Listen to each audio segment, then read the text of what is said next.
రేవంత్ రెడ్డి అంటే ఆ ఎమ్మెల్యేకు లెక్కలేదా? సీఎం సభ అంటేనే చీప్ గా చూస్తున్న ఫైర్ బ్రాండ్ ఎవరు? ముక్కుసూటి మనిషిగా పేరున్న మునుగోడు మాస్ లీడర్ కి మంత్రి పదవిని అడ్డుకుంటుంది ఎవరు? కాంగ్రెస్ లోనే ఆయనకు వెన్నుపోటు పొడుస్తుంది ఎవరు? అధిష్టానానికి ఆయన ఇచ్చిన డెడ్ లైన్ ఏంటి? మంత్రి పదవి అనేది ఉత్త ముచ్చటేనని గ్రహించారా? నెక్స్ట్ రాజీనామా అస్త్రాన్ని సిద్ధం చేయాలని భావిస్తున్నారా? నీలగిరి గడ్డపై రాజకీయాలు ఎలాంటి మలుపులు తిరగబోతున్నాయి?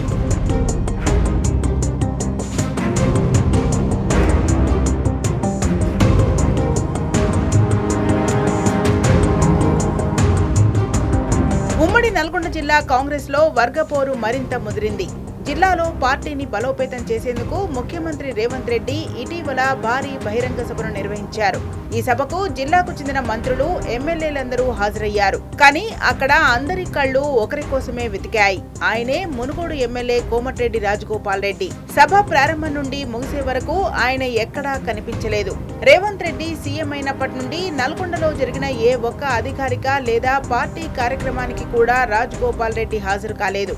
అన్న కోమటిరెడ్డి వెంకటరెడ్డి మంత్రిగా అన్ని కార్యక్రమాలకు హాజరవుతుంటే తమ్ముడు రాజగోపాల్ రెడ్డి ఇలా ముఖం చాటేయటం పార్టీలో పెద్ద చర్చకు దారితీసింది.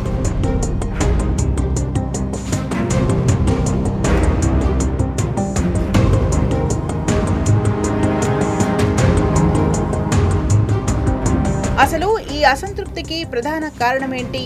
రాజకీయ వర్గాల సమాచారం ప్రకారం మంత్రివర్గ విస్తరణలో తనకు చోటు దక్కకపోవడమే ఆయన ఆగ్రహానికి కారణమని తెలుస్తోంది. కాంగ్రెస్ పార్టీ కోసం తాను ఎంత కష్టపడ్డానో, ఎంపీ ఎన్నికల్లో గెలిపిస్తే తనకు మంత్రి పదవి ఇస్తామని అధిష్టానం హామీ ఇచ్చిందని ఆయన గుర్తు చేస్తున్నారు. ఆ హామీ నెరవేరకపోవడంతోనే రాజగోపాల్ రెడ్డి తీవ్ర అసంతృప్తితో ఉన్నారని, అందుకే సీఎం సభను బహిష్కరించారని గుసగుసలు వినిపిస్తున్నాయి.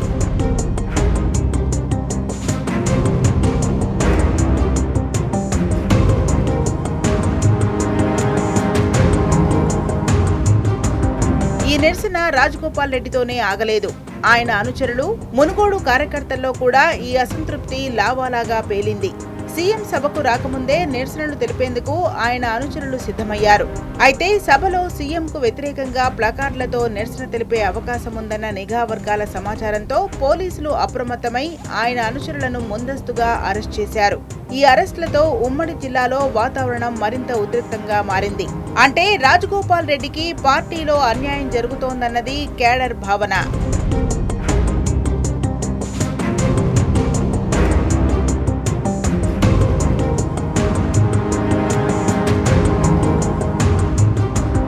గతంలోనూ రేవంత్ రెడ్డిపై కోమటిరెడ్డి రాజగోపాల్ రెడ్డి తీవ్ర స్థాయిలో మండిపడ్డారు. రేవంత్ రెడ్డి గురించి రాజగోపాల్ రెడ్డి చెప్పినంత సూటిగా ఎవరూ చెప్పలేరని కేడర్ అంటుంది. ఎందుకంటే రేవంత్ రెడ్డి ఒక బ్లాక్ మెయిలర్, పెద్ద చీటర్ అని గతంలోనే ఆయన ఆరోపించారు. డబ్బులిచ్చి పీసీసీ పదవిని కొనుక్కున్నారని, ఓటుకు నోటు కేసులో జైలుకు వెళ్లి వచ్చిన వ్యక్తి ముఖ్యమంత్రి అంటే తాము అయిష్టంగానే ఆమోదిస్తున్నామని ఆయన విమర్శించారు. అంతేకాదు, తెలంగాణ రాష్ట్రాన్ని అమ్ముకుంటూ తాకట్టు పెడుతున్నారని ఆయన తీవ్ర ఆవేదన వ్యక్తం చేశారు. ఈ రోజేమో అందరు మాట్లాడుతున్నారు రేవంత్ రెడ్డి గురించి. వాళ్ళు ఇప్పుడు మాట్లాడుతున్నారు రేవంత్ రెడ్డిని ఎప్పుడో చెప్పిన బ్లాక్ మెయిలర్ రా బాబోయినా, నేను పెద్ద చీటరు, దొంగ, పీసీసీ ప్రెసిడెంట్ డబ్బులు ఇచ్చి తీసుకొచ్చిండు. ఈయన దగ్గరే మనం ఎక్కడ పనిచేస్తాం? ఓటు నోటు కేసు జైలుకు పోయి వచ్చిండు. ఆయన ముఖ్యమంత్రి అంటే మనం ఎక్కడ పనిచేస్తాము?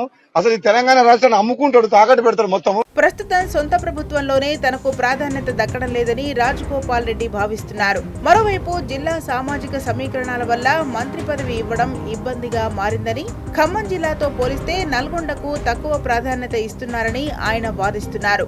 9 మంది ఎమ్మెల్యేలు ఉన్న ఖమ్మం జిల్లాకు 3 మంత్రులు ఉండగా 11 మంది ఎమ్మెల్యేలు ఉన్న నల్గొండ జిల్లాకు సమాన ప్రాధాన్యత ఇవ్వకపోవడం తప్పని ఆయన ప్రశ్నిస్తున్నారు. మునుగోడు ప్రజలకు అన్యాయం జరిగితే అది తనకు జరిగినట్టేనని ఆయన ఖరాఖండిగా చెబుతున్నారు. ఎంత పోరాటం చేస్తా, అవసరమైతే మళ్ళా త్యాగం చేసి పోయినసారి ప్రభుత్వాన్ని మీ కాలంగా తీసుకురాలే. నేను రాజీనామా చేస్తే అవసరమైతే అంత దూరం కూడా పోతా. నేనైతే భయపడా. ఏదేమైనా రేవంత్ రెడ్డి ప్రభుత్వంలో అధికార పార్టీ ఎమ్మెల్యేనే ఇన్ని అనుమానాలు ఎదుర్కొన్నారంటే పరిస్థితి ఎంత తీవ్రంగా ఉందో అర్థం చేసుకోవచ్చు. కానీ ఇప్పుడు అందర్నీ వేధిస్తున్న ప్రశ్న ఒక్కటే, రాజగోపాల్ రెడ్డి నెక్స్ట్ మూవ్ ఏంటి? ప్రతి పదవి కోసం అధిష్టానంపై ఒత్తిడి పెంచుతారా, లేక రాజకీయంగా తన ఎమ్మెల్యే పదవికి రాజీనామా చేస్తూ సంచలన నిర్ణయం తీసుకుంటారా? ఈ చిచ్చు రాబోయే రోజుల్లో ఏ మలుపు తిరుగుతుందో చూడాలి.